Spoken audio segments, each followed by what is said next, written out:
Hi all. இன்றைக்கி எங்கள் அம்மா ஸ்டைல் முருங்கைக்காய் பொரியல் பார்க்கலாம் வாங்க. இதுக்கு முருங்கைக்காவை இந்த மாதிரி கட் பண்ணி இட்லி பாத்திரத்தில் வேக வச்சுக்கோங்க.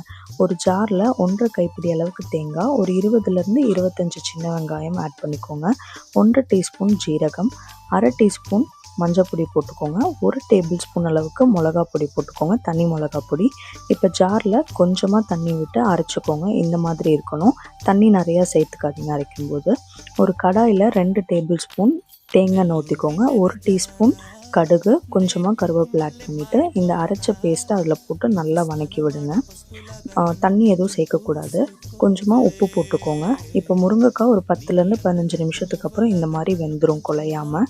இதை எடுத்து அதில் போட்டுக்கோங்க. போட்டு அப்படியே பெரட்டி விடுங்க, உடையாமல் பெரட்டி விடுங்க.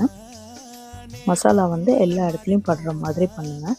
நெக்ஸ்ட் கொஞ்சமாக அதில் தண்ணி நிறையா ஊற்றிடாதீங்க. கொஞ்சமாக பேருக்கு தண்ணி ஊற்றி திருப்பியும் அதே மாதிரி குக் பண்ணுங்கள். அந்த தண்ணி வடிகிற வரைக்கும். சூப்பரான ஒரு முருங்கைக்காய் பொரியல் ரெடி ஆகிடுச்சு. கண்டிப்பாக ட்ரை பண்ணி பாருங்கள். எப்படி இருக்குன்னு சொல்லுங்கள்.